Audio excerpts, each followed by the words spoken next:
네, 구독자 여러분 안녕하세요. 공인중개사 이승주TV의 사당동 공인중개사 이승주입니다. 공인중개사 이승주TV 이외로 이제 오프라인의 이승주 공인중개사 사무소를 운영하게 된 후로 첫 영상을 촬영하게 됐네요. 오늘 촬영 일자는요, 23년 1월 21일 저녁 7시 이제 반이 돼가는 시간입니다. 자, 21일 오늘 토요일은 휴무일이기도 하고요. 왜 휴무냐면 명절 연휴의 첫날입니다. 그래서 이 동네가 굉장히 조용하고 문을 연 곳이 거의 없어요. 제가 지금 최근에 공부를 또 하나 시작한 게 있어요. 그래서 그 공부를 할 겸 또 여러 가지 업무들 그리고 구독자님들 상담들이 많이 있어서 오늘 이제 사무실 출근을 해서 블로그까지 쓰고 일단락을 하고 지금 여러분들과 만나려고 영상을 켰습니다. 제가 이번에 찍고자 하는 영상을 제가 바탕화면에 아이콘을 이렇게 하나씩 미리 메모를 해놓은 걸 꺼내두거든요. 이번 영상은 언제 찍을까 하다가 제가 원래 토요일마다 영상을 찍으니까 오늘 설 연휴도 예외 없이 영상을 찍고 들어가도록 하겠습니다. 자, 오늘 근저당에 관련한 내용인데요. 오늘 상담한 분들도 근저당에 관련된 문제는 없었지만 결과적으로 대출의 가능성 그리고 명의자 등등에 관련해서 보다 보니까 결국에는 권리 그리고 빚, 그러니까 이 보증금이던 다른 물권상의 빚이던 그 부분이 굉장히 중요하잖아요. 명의자도. 결과적으로 이 빚 중에 가장 흔한 게 첫 번째가 보증금, 채권이고 두 번째가 물권 중에서는 가장 흔한 그리고 쉬운 일반적인 게 근저당이죠. 제가 근저당이랑 저당 이 두 개가 엄연히 다르고요. 이 다른 부분에 대해서는 영상에 올려드린 게 있으니까 그 부분 한번 보시면 좋고요. 근저당권에도 종류가 두 가지가 있다고 말씀드렸습니다. 자, 한정이라는 게 있고 포괄이라는 게 있다라고 해서 제가 그 영상도 여기 이렇게 올려드릴 테니까요. 근저당 관련된 거는 이 두 개 보시면은 웬만한 일반인들의 지식은 넘어설 수 있다라고 설명드릴 수 있을 것 같아요. 이 부분 보시면 도움이 되실 거고요. 자, 오늘의 주제를 이제 말씀드릴게요. 오늘의 주제는 제가 예전에 질문을 받았을 때 이거를 꼭 유튜브로 찍어야겠다라고 해서 메모해둔 주제입니다. 최근에 질문 받은 건 아닌데요. 계약을 하려고 보니까 등기부에 근저당이 남아있는 거예요. 계약하려는 집의 주인은 근저당을 다 갚았다고 얘기를 해요. 근데 근저당이 남아있는 경우 실제로 채무가 남아있지 않은데 믿고 계약을 해도 될까요? 라는 거에 대한 질문이었고요. 자, 그 부분에서 제가 계약서상에 근저당을 다 갚았다면 말소하는 특약으로 계약을 진행하셔라라고 도움을 드려서 말소하는 조건으로 계약을 하셔서 잘 들어가셨던 경우가 있어요. 그렇다면 이렇게 첫 번째로 근저당을 다 갚았는데 대출 원금을 다 갚았는데 근저당이 남아있는 경우는 어떨까? 변제를 이 근저당권에 있는 원금을 변제를 되게 많이 했는데 감액을 따로 안 했다면 이 부분은 어떻게 되는 걸까? 이 두 가지에 대해서 크게 말씀을 드리려고 하고요. 자, 첫 번째, 근저당 원금을 다 갚았다, 근저당을 더 이상 낼 게 없다라고 하시면 말소 등기를 하시는 게 가장 깔끔하고 좋습니다. 그리고 두 번째, 대부분 변제를 많이 했다, 지금 원금이 많이 남아있지 않다 라는 부분, 이 부분이 불안하시다 임차인 입장에서 라고 그런다면은 임대인이 입증하는 방법이기도 하지만 임차인의 불안감을 해소하기 위해서 감액 등기라는 걸 하시면 됩니다. 감액 등기는 말 그대로 금액을 감한다 라는 거죠. 가감 승제, 덧셈 뺄셈 곱셈 나눗셈, 이렇게 가감 승제라고 하죠. 가감 없이 말씀드리겠다, 더하는 거 빼는 거 없이 말씀드리겠다, 가감, 그 중에 감인데요, 바로 마이너스 뺀다는 거예요. 그리고 금액을 빼는 등기를 하는 거예요. 그래서 예를 들면 2억 4천이 이제 근저당이 찍혔어요. 그러면 원금이 2억이죠. 보통 120%니까 이 2억에서 1억을 갚았다고 주장을 하는 거예요. 그러면 남은 1억에 대한 부분을 감액 등기를 하는 조건으로 말소를 못 하더라도 이렇게 감액을 해주면 실제로 등기부에 이제 말소 기준 권리라고 해서 그 근저당이 1억으로 변환이 되면은 우리가 보증금을 확보하고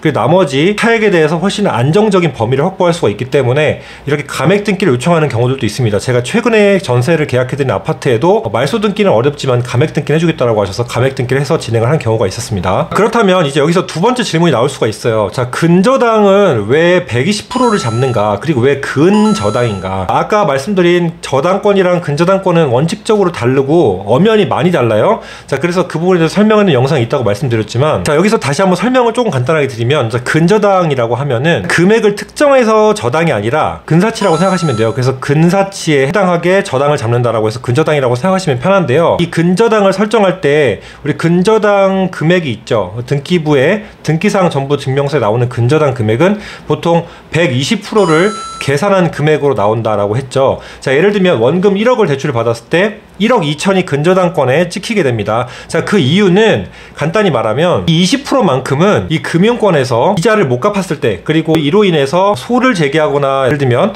기타 재반 비용들이 이제 이 돈을 회수하기 위해서 금융권에서 들어가는 돈들 있죠. 그 돈까지 다 싸잡아서 나중에 받기 위해서 이 근저당권이라는 걸 설정을 해서 최대 20%까지 더 업을 해서 받는다라고 생각하시면 됩니다. 저당은 딱 금액을 딱 특정하는 거고, 근저당은 이렇게 계속 변동이 될 수가 있어요. 그게 근저당의 특징입니다. 자, 그렇다면 이 120%를 찍는 건 왜 120%인가라고 하면 1금융권에서 통용되는 대출 내어줄 때 어느 정도 회수할 수 있는 범위를 찍어냈다라고 생각하시면 좀 편하고요. 120%가 딱 정해져 있는 게 아니라 제2금융권이나 더 많은 금액의 근저당을 찍기도 합니다. 이 부분은 혹시 금융권 종사자분이 계시거나 그 이상 찍어본 적이 있다, 혹은 경험을 했거나 보신 적이 있다라고 하시는 분은 같이 좀 내용을 댓글로 공유해 주시면 저도 많은 도움이 될 것 같습니다. 제가 도와드린 분들은 대부분 다 근저당을 1금융권에서 했기 때문에 다들 120%로 잡았고, 물론 근저당의 비율은 이렇게 추가적으로 업앤다운이 가능하다라는 부분을 좀 생각하시면 될 것 같고요. 그렇다면 이 등기부에 근저당을 말소하지 않았다면 언제든 다시 이 돈을 또 땡겨서 차입을 할 수가 있어요. 그래서 말소를 하기 전까지는 이 금액이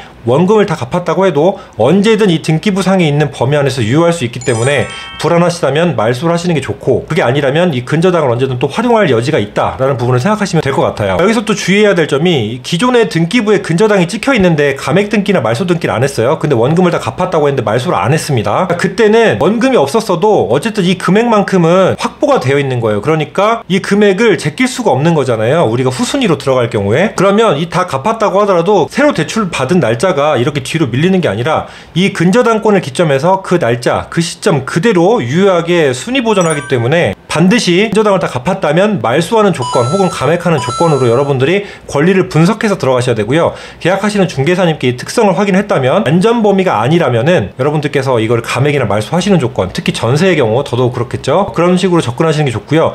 획일화 시킬 수는 없어요. 지금 가액을 알 수 없고 근저당의 범위, 보증금의 범위도 알 수가 없기 때문에 무조건 근저당은 나쁜 거다라고 할 수는 없는 겁니다. 근저당 원금이 얼마나 되는지 이런 경우의 수들을 계약 물건별로 확인을 하고 계약을 하는 것이 중개사가 잘하는지, 권리를 잘 분석하는지에 대한 부분으로 실력이 입증이 될 수가 있겠죠. 자, 가끔 이제 어떤 손님들께서는 무조건 근저당을 진절머리를 치셔가지고 근저당이 있으면 무조건 계약을 안 한다라고 하시는 분도 가끔 있어요. 그분의 성향이기도 해서 그분이 잘못됐다, 맞다라고 할 수는 없지만요. 가액이 예를 들면은 집이 20억짜리 아파트인데 근저당이 2억이 있다? 그러면 굉장히 안전하다고 볼 수가 있겠죠. 거기에 전세를 한 7억으로 들어간다라고 하면은 그 정도 범위라면 안전하다라고 볼 수가 있잖아요. 자, 그래서 무조건 근저당이 있다고 해서 다 나쁘다라고만 무조건 판단할 수는 없어요. 물론 선순위에 어떠한 다른 권리가 있기 때문에 불안하다라는 부분은 충분히 통감할 수 있고, 근저당이라는 부분은 임차인 입장에서는 좋지 않은 것은 맞아요. 하지만 무조건 근저당은 배척해야 되고, 근저당 있는 물건인데 안전하고 괜찮은데 물건을 계약하지 않는 걸로 너무 들어가고 싶지만 안 들어간다, 이렇게까지 하실 필요는 없다는 말이에요. 자, 이런 간단한 권리 분석만으로도 근저당을 무서워하실 필요가 없는 집들도 충분히 많이 있습니다. 그래서 중개사님께, 계약한 중개사님께 이런 서비스들을 다 받기 위해서 여러분들 중개 보수를 지불하는 거기 때문에요. 이러한 내용들을 철저하게 분석을 하시고 계약을 하시는 걸 추천을 드립니다. 즉, 오늘의 결론은 주인이 근저당 금액 다 갚았는데요 라고 말씀을 하셨어도,